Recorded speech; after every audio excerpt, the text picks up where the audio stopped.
Good morning. Welcome to the latest video in the Thinking Partner series.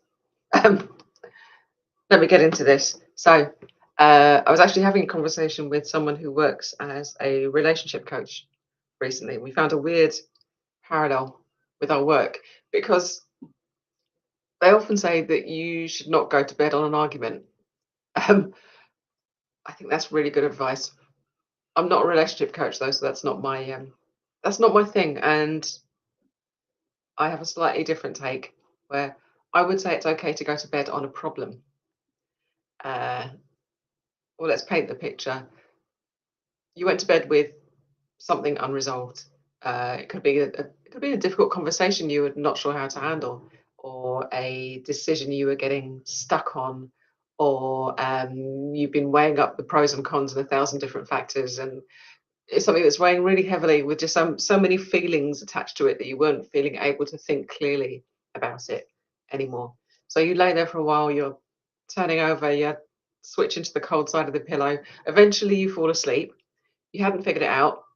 You were just knackered, so you went to sleep. And then you woke up in the morning and something had shifted. It's not necessarily that American horror movie sitting bolt upright in bed light bulb moment, but somehow the heaviness feels lighter. The feelings have settled to something that feels a bit more manageable. Maybe there's even that sense of, oh, I think I know what I need to do now. You didn't think your way to it. You basically slept your way to it. And there's science to it. And that's what I wanted to talk about in the topic of this video today, because that's what I've been looking at. For those who don't know me, catching this for the first time, I'm Annette Corbett. I'm a thinking partner for women founders who've become the bottleneck in their own business. And you're watching The Thinking Partner, which is a weekly video series about what happens when we don't have space to think and what becomes possible when we do. Incidentally, please give me some credit for resisting calling this video something about sleeping your way to the top, which I was really tempted to do, but I didn't. I held back. Anyway, onto the science. There's a researcher called Matthew Walker, who is he was a neuroscientist at UC Berkeley, probably best known for his book Why We Sleep, which is on my shelf.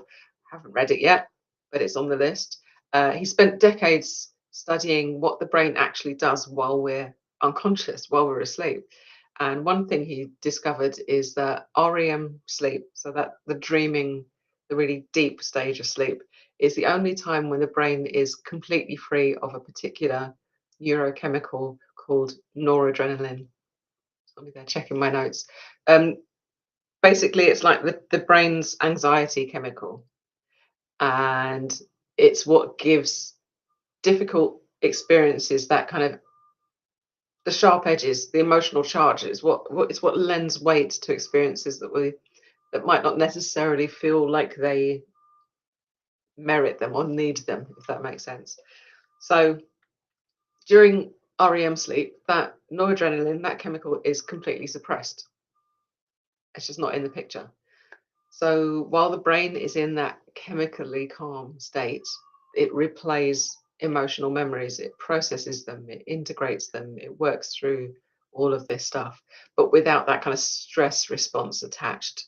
So none of the sweaty palms and the hunched shoulders and the emotional charge of it. You actually get to experience what happened again, but kind of one step removed, a safe distance. So the memory is preserved, but the sting is removed. Those sharp edges are kind of smoothed off.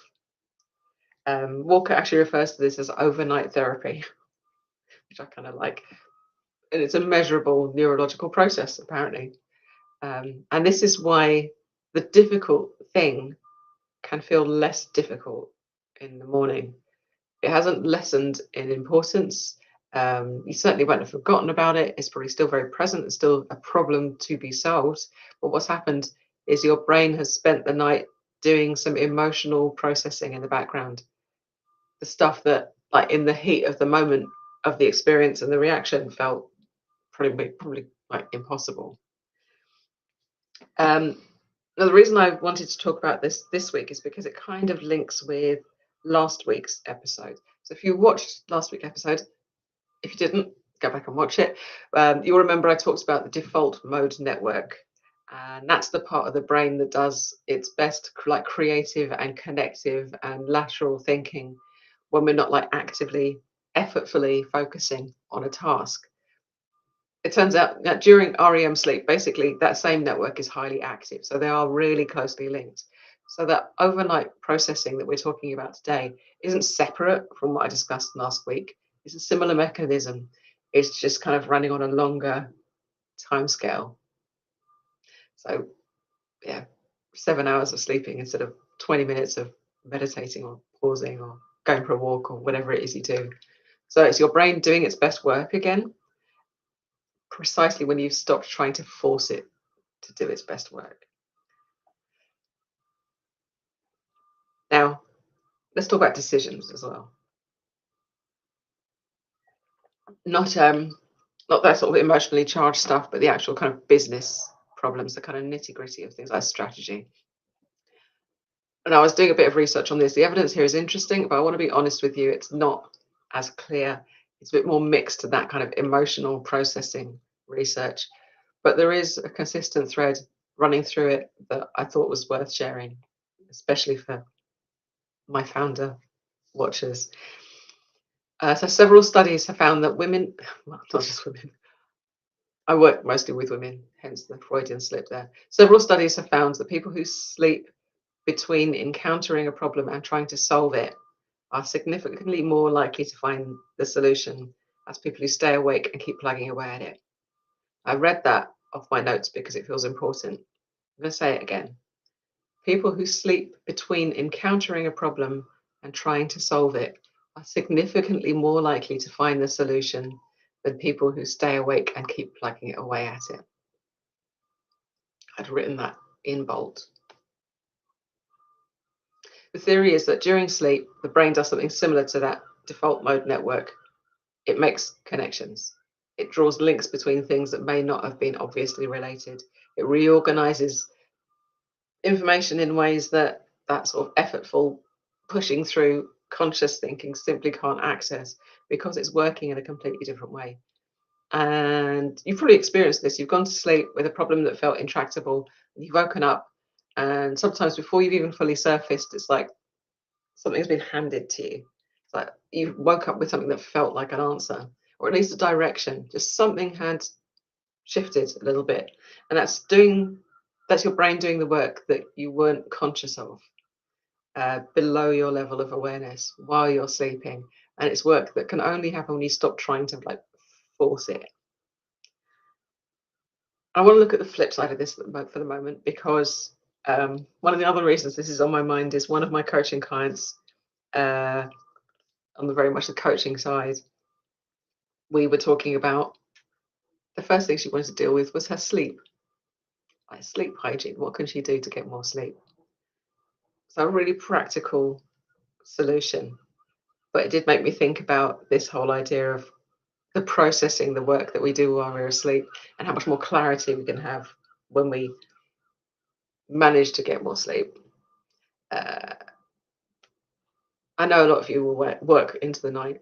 You'll be on your laptop at 9 p.m. still plugging away at emails while you're watching TV or doing something on your phone while you're sitting on the toilet, all that kind of stuff. I know it happens. If sleep is when the emotional processing happens, if it's when the difficult edges get softened, when the decisions and the connections get made, then what happens when you consistently don't get enough sleep? The answer is the pile grows. The thing that's been causing you anxiety snowballs. It's a backlog. That's why I talk about working with women with a bottleneck, because it all just gets jammed up and gets stuck. The unresolved things stay unresolved. The decisions that needed overnight processing get carried into the next day that's already carrying 1,000 things. The emotional charge doesn't get stripped, it accumulates, and you start the next day already like carrying what yesterday didn't get a chance to put down even before you begin your day. And that's part of like chronic sleep deprivation doesn't just make you tired, it makes everything harder. The thinking, the deciding, the emotional regulation, the ability to keep perspective. You might get more spiky with your friends, your family, your co-workers, your colleagues, all of this stuff, because the overnight maintenance that your brain needs to function well simply hasn't happened. So sleep is essential infrastructure. It's not just downtime. So if you've been treating sleep as the thing you can cut down on to get more stuff done when there aren't enough hours in the day, I want to suggest that maybe you have it backwards. And the hours you spend asleep are not hours lost to productivity. They are hours in which some of the most important thinking can happen. It's where some of the most important cognitive and emotional processing and work of your day is being done automatically, invisibly, entirely without any of your conscious effort.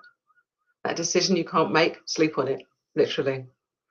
The difficult situation you can't get perspective on, you might wake up with more clarity than like 3 hours of blocked out time in your diary could possibly give you. And if you're consistently getting less sleep than you need, that's not just a health issue, it's a thinking issue, it's a leadership issue, and it's costing you more than you probably realize. And it's probably holding your business back. So, as I've started getting into the habit of doing, I'm going to leave you with a question. Is there something you've been turning over and over in your mind, trying to think your way through, that might just need you to sleep on it? What I would suggest is write it down before you go to bed. Clear piece of paper, write down the problem, summarize it into a sentence. Go to bed, give it the night, see what's there in the morning. That's my invitation to you today. And that's the end of this video.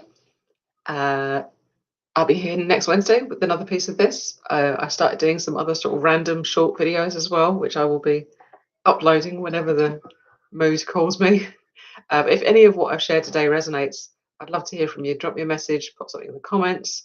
If you're watching on YouTube, hit like and subscribe, all that jazz. Getting used to saying that so you won't miss what's coming next. And next week, I think we're going to look at decision fatigue. You can see how all these ideas are linked together, but I want to look at why the quality of your decisions deteriorates across the day, especially probably when you're tired. That's a whole other conversation. But yeah, we're going to look at that and what you can do about it, what could help. So hopefully I will see you then. In the meantime, take care of yourself. Have a fantastic day. If you're starting to feel the mounting heat wave, keep cool. And I'll see you